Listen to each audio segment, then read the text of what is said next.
Hey guys, this video is going to explain offer and acceptance under UCC 2207. The UCC is pretty confusing, and I think 2207 is the most confusing out of all of it. So I just figured, for my own sanity, and maybe it'll help some of you study if you've got an exam coming up that introduced this a week before the exam, like me. Maybe this will help you in your studying. So I'm just going to go through it. The first question to ask when you're talking about offer and acceptance under UCC 2207 is, when does the UCC apply for the purposes of this exam? And this exam is going to be covering Article 2 of the UCC. And basically, Article 2 of the UCC applies for sale of goods. Now, what is a sale of goods? A sale is defined as the passing of title from seller to buyer for a price. That's how the UCC defines sale. And goods are defined as movable things which are being sold. Do not say movable goods, because that's kind of a, it's kind of like needless, and it's kind of circular reasoning. Movable things are goods. If you say movable goods, you're saying like goods are movable and movables are goods, and it's like it confuses the definition. So goods are movable things, which you want to look at as items that you can kind of hold in your hand. Yep, sorry, I'm just filming a video for my class. Oh, sorry. Oh no, you're good, man. Don't worry about it. Don't worry about it. No, don't worry about it at all, man. Have a good night. Items that you can like hold in your hand, like this shirt. Or like, I'm standing in the mailroom of my dorm right now. Those things that people bought from Amazon that are getting shipped to them, those are items, okay? And they were brought here through a sale of goods. So if you're buying a package, you might want to pay attention to what I'm saying right now. So yeah, they're movable things. They're like items, not like intangible things, like an act of service. Like I'll play the guitar at your wedding, like an act of service, or something that's immovable, like real estate, like if you're buying a building. So when does the UCC apply for the purposes of this exam? It applies to sales of goods. And what are sales of goods? Passing the title from seller to buyer for a price, concerning the sale of movable things. All right, so that's when the UCC applies in this exam. When does UCC 2207 apply for this exam? Now, like I said before, 2207 is extremely confusing. So if at all possible, when you're answering a question, you want to avoid it. 2207 is like the birthday party for that guy from work that you don't really know and is kind of a jerk, but somehow you got invited. If there's any way you can avoid going there, you're gonna avoid going there, all right? So you do not want to just rush into 2207. You only wanna go there if you have to, all right? When do you have to go there? When do you have to go to 2207? You have to go to 2207 when there is a disagreement in terms between offer and acceptance for a sale of goods. That is the only time to go to 2207, okay? So a disagreement in terms between offer and acceptance. This is significant because under the common law, if there's a disagreement in terms between an offer and an acceptance, no contract. Because of the mirror image rule, there's just no contract. But the UCC supersedes the common law in this and many other areas. And in this area, the UCC is basically saying for sales of goods, mirror image rule doesn't apply. There can be disagreement between offer and acceptance and still be a contract. That's what 2207 is really about. Now we're going to get into the nitty-gritty of how that happens, how contracts are formed under 2207, and which terms exist in those contracts formed under 2207.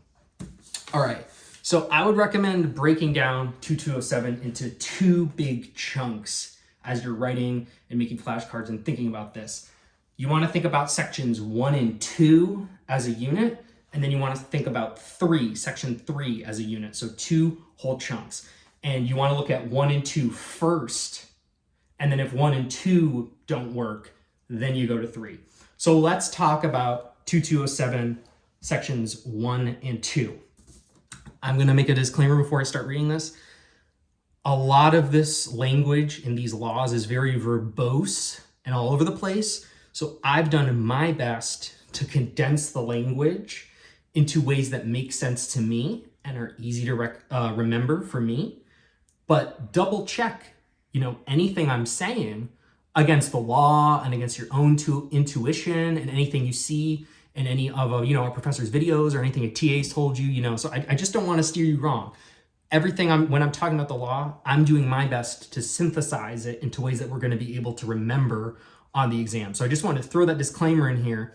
But I'm doing my best to follow the meaning of the law as I'm synthesizing. And I would highly recommend, if you have like your restatement book, open it up and look at it while I'm talking so you can kind of see where I'm pulling this language from. All right.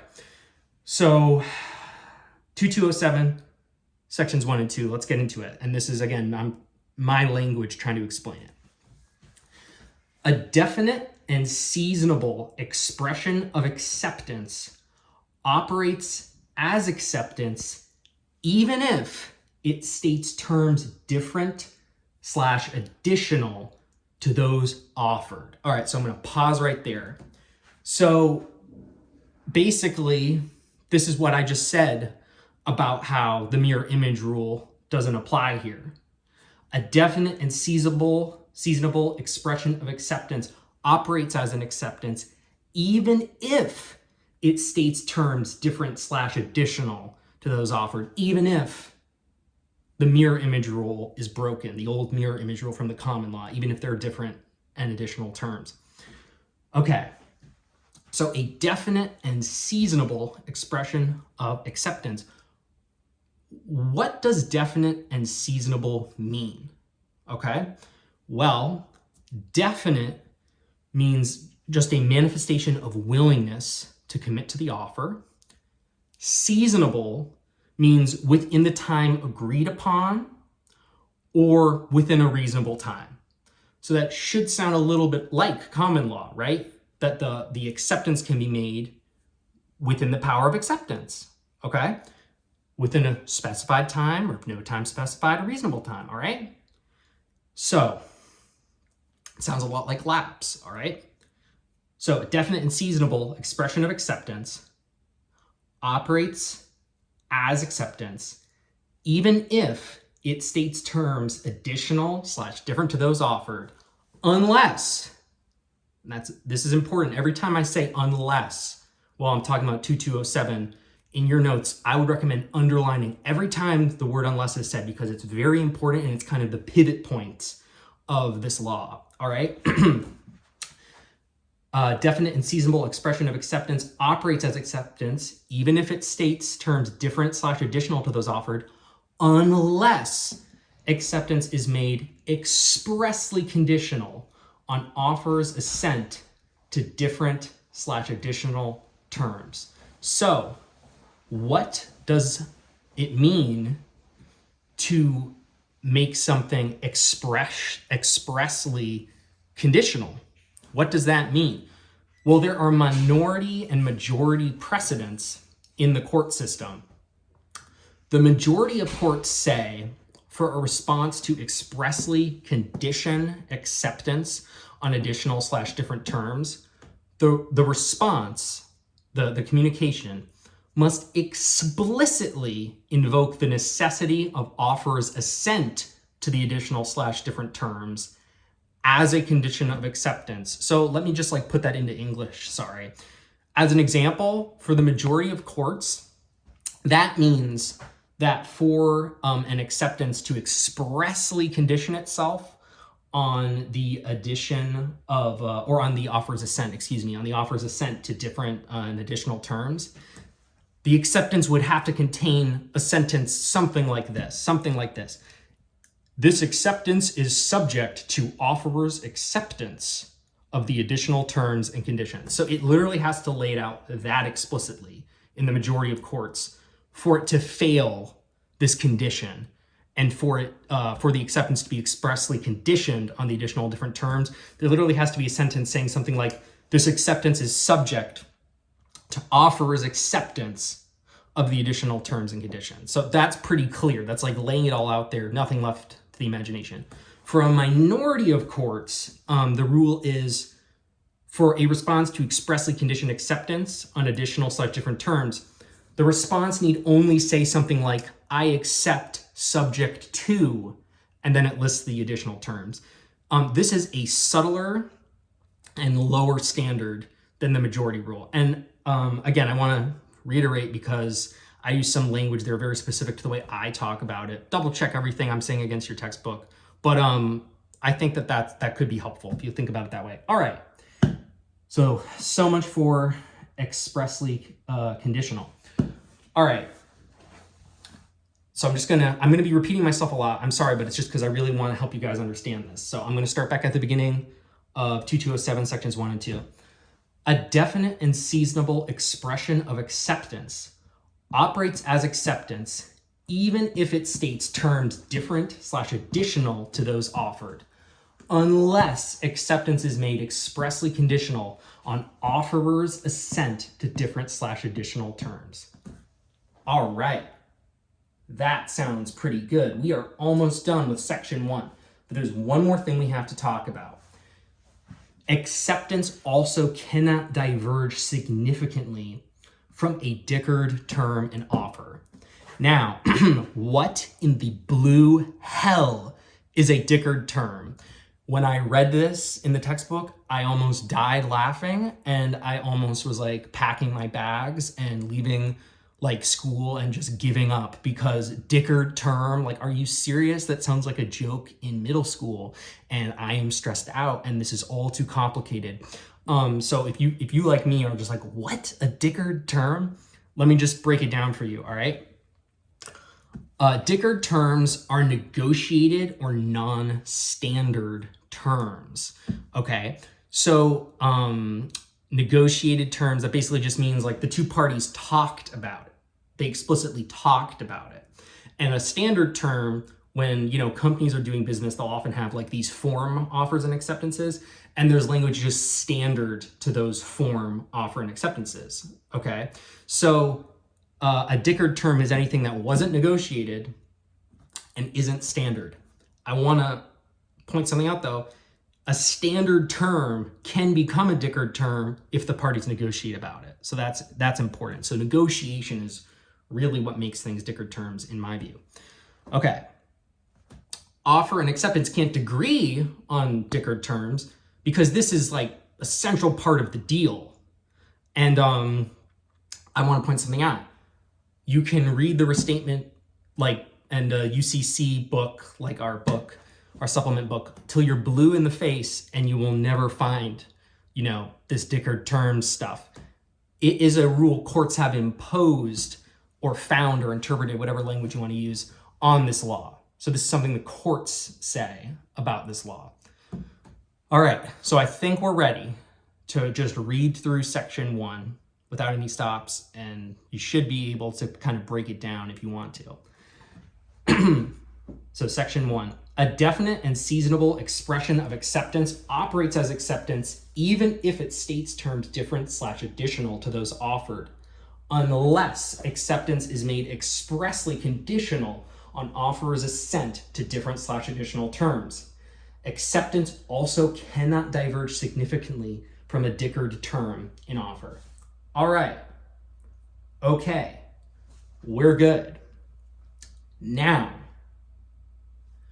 what happens to the additional and different terms going forward if a contract still can be made? If the acceptance wasn't made expressly conditional on the offeror's assent to different additional terms, and the acceptance doesn't diverge significantly as to a dickered term stated in the offer, what happens next? What's going to happen with these different and additional terms, because remember, under the common law, the fact that these additional and different terms exist, that would end the discussion. It would be like, there's no contract, there's additional and different terms between offer and acceptance.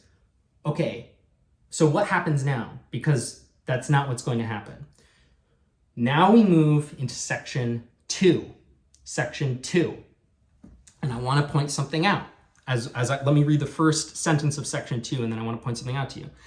Any additional terms are to be considered proposals for addition to the contract. Okay.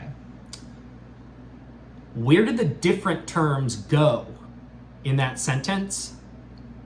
We're talking about the additional terms. Different terms are not addressed in section 2.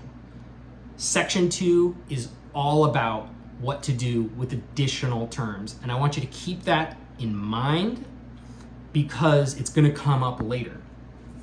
Now might also be a good moment to define additional and different terms. Additional terms are new terms on subjects not addressed in the offer. The offer didn't address it, and the acceptance is stating something new on that thing that the offer didn't address. Different terms are new terms on subjects offer addresses differently, okay? And I would look at page 178 of your textbook, 178 of your textbook, to kind of understand this distinction. So to reiterate, additional terms are covered by section 2. Different terms are not covered by section 2. Keep that in mind, keep that in the back of your head. What happens to different terms? Keep that in the back of your mind. We will come back to that. So let's turn back to section 2. I'm going to read the first sentence of 2207, section 2. Again, my paraphrasing, my trying to understand it. Any additional terms are to be considered proposals for addition to the contract. Okay. So there are these additional terms in the acceptance. It comes to the offerer, and the offerer now can look at those additional terms as proposals, and he has the power to check them into the contract if he wants to. Unless, and again, underline that unless contract is between two merchants, then we're in a completely different situation. In contracts between two merchants, additional terms, listen to this is really important. In contracts between two merchants, additional terms automatically become part of the contract. Whoa, we've come a long way from the mirror image rule, where if additional terms existed in the acceptance, they would destroy the possibility of the contract, where now the additional terms are being given the VIP easy pass into the contract by their presence in the acceptance. This is huge. There's a limitation on this though. I didn't finish that sentence. Let me start again. In contracts between two merchants, additional terms automatically become part of the contract unless, and again, you want to underline that, unless, and then it goes into 3 tests. Section 2 provides 3 tests whereby an additional term in an offer, in a contract between two merchants, 3 tests by which an additional term can be prevented from entering the contract, all right? And here are the 3 tests. A, the offer expressly limits acceptance to the terms of the offer. Pretty straightforward. The offer literally says acceptance can only be on terms specified. B, the additional terms materially alter the offer. That one's a little bit more confusing. We'll come back to that one. C, notice of objection to the terms has already been given or is given within a reasonable time after the terms are revealed. That one's pretty straightforward. If the parties were talking about it and the the offerer already said, no, I don't want those terms, I object to those terms, and then they're in the acceptance, they've already been objected to. And also, this is kind of interesting, once those terms are in the acceptance, the offerer can still provide notice of objection within a reasonable time. Okay, so that's A, that's C. What about B? The additional terms, if the additional terms materially alter the offer, they're out. What does it mean to materially alter an offer? You need to go to the UCC to answer this question. You need to go to UCC 2207 comments 4 and 5 to find out the answer to this question. What does it mean to materially alter an offer? It is not in your supplemental book. It is not really in the textbook. You need to Google, unless you have one of the supplemental books with comments, but a lot of us, the bookstore didn't recommend that one. If you're in my situation where those comments are not in your book, you need to Google UC 2207 comments and read comments 4 and 5, because that is literally the only way you will know whether a term materially alters an offer. And those, would be good candidates for your flashcards, comments 4 and 5. So I'm not going to get into all that, but I'll just give you 2 classic examples, okay, that fall under those comments. So a classic non-materially altering term is the inclusion of interest payments on late fees. That's not considered usually a materially altering term. A classic materially altering term is disclaiming all warranties, when the offer, includes warranties. If the acceptance says, by the way, I refuse all warranties, that materially alters the offer. Okay. So those are the 3 tests, all right? The 3 tests of section 2. All right. So we have an answer of how to deal with all these additional terms. Now's the time to circle back. What happened to the different terms? Because again, remember, this all starts with a definite and seasonable expression of acceptance, operating as an acceptance, even though it states different and additional terms to those offered, unless acceptance is expressly made conditional and offers assent to the different additional terms. And those additional terms are to be considered proposals for addition to the contract, unless the contract is between 2 merchants. If the contract is between 2 merchants, we go through these 3 tests. And after those 3 tests, we got a contract, baby. And we know how to deal with all the additional terms, baby. They either get rejected or they get let in by those tests. What happens to the different terms? For different terms in contracts between merchants, there are 2 rules. There's a majority precedent and a minority precedent. Majority of courts say knockout rule, okay? Knockout rule. Different terms cancel each other out and gaps are filled by court using the UCC. Minority of courts say first shot rule, which means that the offerer as master of the offer prevails, and where the terms differ, the offerer wins by default. So knocking out and shooting first, there's like a lot of violence in these terms here with the different terms, but that's how we get rid of them, okay? All right. So let's just recap here. Let me just try to summarize this here. Let me just try to answer a question for you. What terms are in contracts formed under 2207 1 and 2? If both parties are merchants, contract contains terms in offer plus any additional terms that pass section 2's 3 tests. Different terms are either knocked out or shot out depending on the court. And I'll just put on the end here, there must also be no disagreement as to dickered terms. Because, that can slip your mind, because this is just so much information. I'm sorry, guys, if it's confusing while I'm talking about this. It's so much information, but I just wanted to throw that back in there just to try to refresh your mind. The dickered terms thing is important as well. So I'm going to read that through again. What terms are in a contract formed under 2207 1 and 2? If both parties are merchants, contract contains terms in offer plus any additional terms that pass section 2's 3 tests. Different terms are either knocked out or shot out depending on the court. There must also be no disagreement as to dickered terms or no contract exists. All right. If one or both parties are not merchants, contract contains terms in offer plus any additional terms proposed by acceptance and accepted by offerer.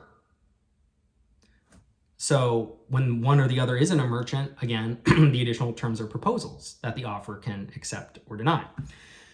Different terms don't usually come up in non-merchant transactions, so it's generally not an issue. That's what the textbook says anyway. But I think disagreement on dickered terms still applies here. All right. Congratulations if you made it this far, because you have now gotten through 2207 sections 1 and 2. So yeah, just give yourself a round of applause. You've made it through the first 2 sections. When do we need to go to 3? Oh, I'm sorry, I lied. There's one more thing. I'm sorry. There's one more thing you should know for 1 and 2. How is a merchant defined? I kind of skipped that. How are merchants defined under the UCC? So if you want to read the law, go to 2104. Again, it's incredibly verbose though. The way that I believe professor has been paraphrasing it in class is a merchant is someone who should be held to business standards. And, usually it should be pretty obvious, like a hospital or like Starbucks or something where it's very clearly a merchant. On exam, though, argue both sides of this if it's a close call. So that's how merchants are defined under the UCC. So with that out of the way, we're officially done with 1 and 2. And now we need to look at 3. Excuse me. Now we need to look at 3. We go to 3 only if 1 and 2 don't work. We go to 3 after an exchange of writings. So I'm going to read, again, my paraphrase of 2203 section 3. And I start it with this sentence. After an exchange of writings, which is about, is what sections 1 and 2 are about, the offer and the acceptance and talking about it. After an exchange of writings, which fails to manifest assent. So after an exchange of writings in 1 and 2, which fails to manifest assent under 1 and 2, we have to move into 3. So the beginning of that kind of answers the question, why are we looking at 3 in the first place? I'll read that again. My paraphrase of 2207 section 3.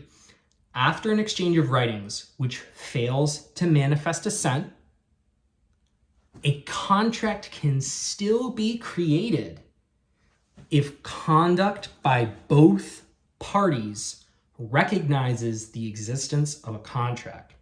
Okay, so what does that really mean? The contract is created by conduct recognizing it? It's kind of weird. But let me just point some things out about this, all right? Mutuality, I'm so tired.